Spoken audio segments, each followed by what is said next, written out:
Hi, fabulous friends. Welcome back to Family Home Hacks.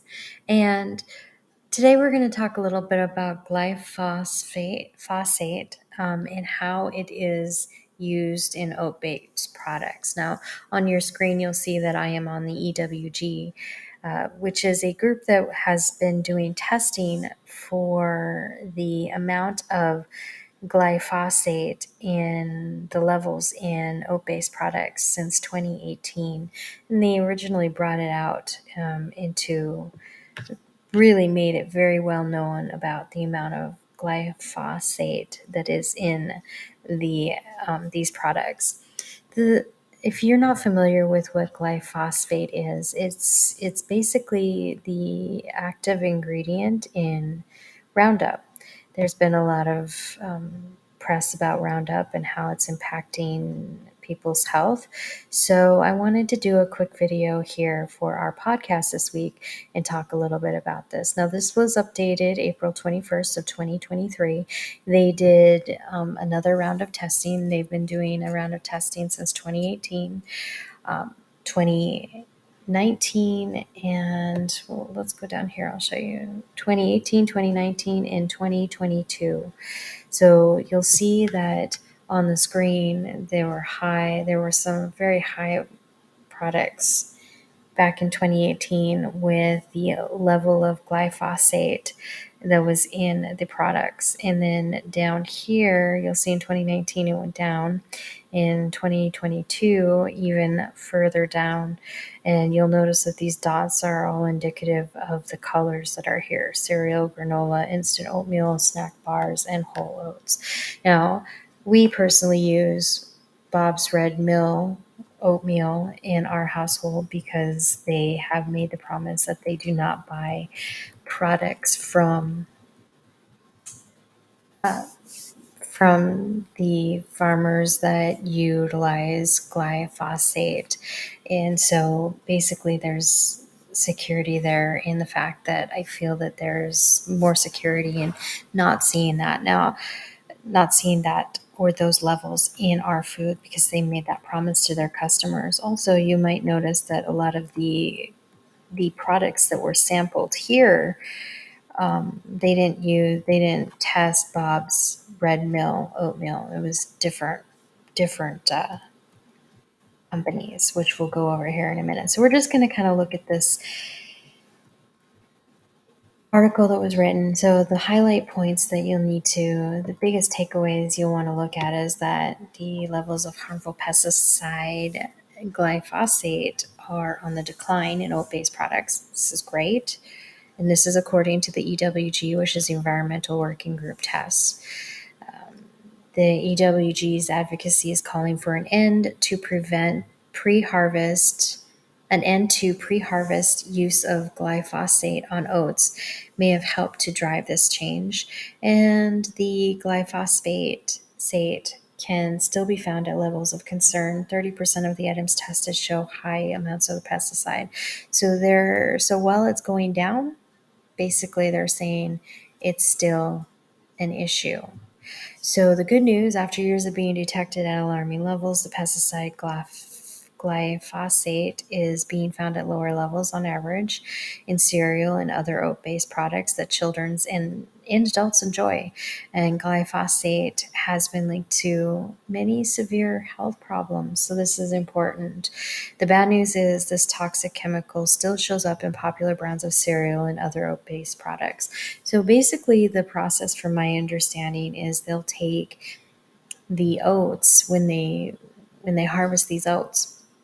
What they'll do is they'll take those oats and they will apply the glyphosate, which helps to dry out those oats. This is been known to us since 2018 from the EWG, and it just really is becoming a big issue. Now, the glyphosate is sold commercially under the name of Roundup. For years, the chemical's been linked to cancer. Newer human studies also suggest glyphosate exposure during pregnancy may be associated with lower birth rate and shorter pregnancy, and a peer-reviewed study. Remember, peer-reviewed studies are the gold standard in science, published in March, found children exposed to glyphosate are at a greater risk of metabolic and liver disease. So there's definitely an importance that needs to be put on this when you're buying your oat-based products. And here, like I was saying earlier, it's widely used on crops just before harvest to dry them out. I agree with the EWG. It doesn't belong in food for children or adults that, especially food that we eat every day, like cereal, oatmeal, and oat-based snacks. And really, honestly, it's kind of concerning because they talk about, eat a bowl of oatmeal every day. It's supposed to be heart healthy. It's supposed to be healthy for us. It really is concerning. EWG has long led calls to get it out of our food, and their latest test results show that there is a decline, and so they're correlating that back to producing results. I will link down this article for you in the video description box so you have access to it too, so you can read it yourself. We're kind of just going through it. So it talks about how they tested the products here. I'm not going to go over that because you can see that if you want to go ahead and dig in deeper. I just want to make you aware of what's going on. And one is they're showing that it's dropping, promising news, but it's still being found, and it is still being found at high levels in many of the items that they tested. This is talking about the EWG's best benchmark for the test, and the highest concentrations showed up in Quaker products, as they did in earlier tests. The three highest concentrations were found in flavors of Quaker oatmeal squares. 7 samples tested for both glyphosate and chlormequat contained detectable levels of both. This suggests that these chemicals are present together in many oat-based foods. Chlormequat is an agricultural chemical that can harm development in reproductive system in animals. Cancer-causing chemicals should not, and I'm repeating exactly what's on the screen from this article, it should not be used in our food. I totally agree with that. As you go through it, the other thing is they're talking, a big concern is, the whole fact that it's in food that's actually marketed to children as well as adults. They do believe that some of their campaign since 2018 has been helping to find less glyphosate in the recent test. The advocacy has definitely played an important factor. Because of media and public attention on EWG's first few rounds of oat tests, several companies, including Kellogg's, pledged to source their oats from growers who don't use glyphosate as a pre-harvest drying agent or desiccant. Now, and that's exactly what Bob's Red Mill company actually says on their website.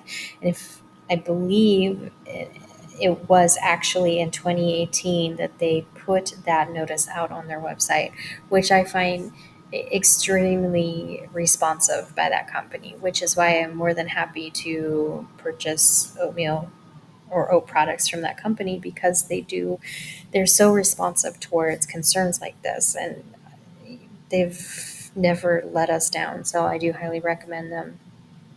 A Canadian initiative called Keep It Clean even advises grain producers that some grain buyers may not accept cereal crops treated with pre-harvest glyphosate. So it just goes on and on to talk about how they're trying to continue the push to see glyphosate completely eliminated from our food source. I'm going to go ahead and click here, and I'm hoping that it's going to pull up with this screen, and it does. So on this article, you'll be able to go back. You'll be able to go, when I link it up down below, you can go and click this screen, and it'll actually take you to the products that were tested. So they tested products from like Beech-Nut oatmeal, whole grain baby cereal, Gerber Little Bits oatmeal banana strawberry cereal, to multiple products, just testing all of these: General Mills Cheerios Oat Crunch, oat and honey. The first sample had 11.1. So, I mean, there is definitely something to look at here. And you probably, if you're curious about this, just taking a look at this, you'll be able to see a trend with the companies that are showing high numbers in their samples. So I'm going to go ahead and, first of all, thank the EWG for their advocacy work on this program. That's wonderful. And I'm also going to link this up down below so that you can go ahead and take a look at it for yourself. Look at products and different products that you might be using right now that may even be in your cupboard that may carry a concern for you if you're concerned about glyphosate.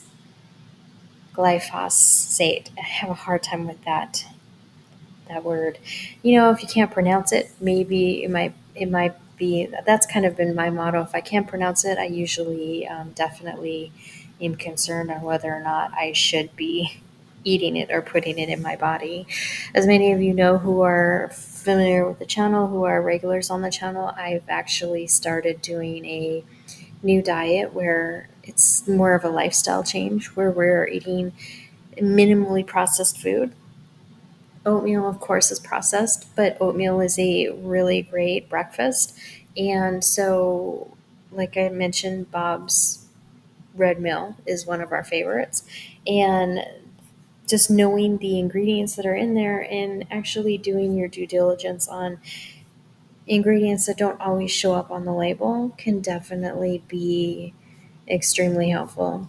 So, as we continue to go through this process of learning about foods and what's in our foods, we'll definitely share more and more information with you, and this will be something that I'll just continue to be adding to it because this falls in line with the presenting the diet that I've recently started. I'll go ahead and include this in that playlist as well as our podcast playlist. But we do plan to continue to share all the information that we get from researching as we're continuing to try to find a way to eat minimally processed, if not completely unprocessed food in this journey. We'll continue to share all of that with you, and the things that we find we'll continue to bring to you on this channel and this podcast.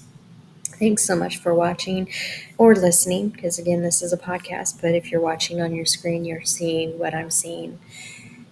And if you're not watching, I will again link up down below the article so that you can find it yourself when you decide to go ahead and do your own research. And doing your due diligence is something that I think we all should be doing. I think it's important that we all, even though we're hearing it from one person, we go and do our research as well, just so that we feel confident in what we're doing. It brings back the whole idea of critically thinking through processes, and it allows us to make informed decisions. So I will link this up down below so you can continue to do your own due diligence and dig deeper. If you find something even deeper, more interesting, please feel free to come back to this video and share in the comment section so that we can hear what you're learning about. We like to make this a community channel where we share ideas, not just one person sharing what they're finding, but all of us sharing ideas and ways that we can help each other. So I will link it up down below, and I look forward to reading all the comments down below as well. Thanks so much for watching and or listening, and we'll see you in our next video. Be sure to subscribe and click that bell to get notified when new videos become available. We'll see you soon. Bye.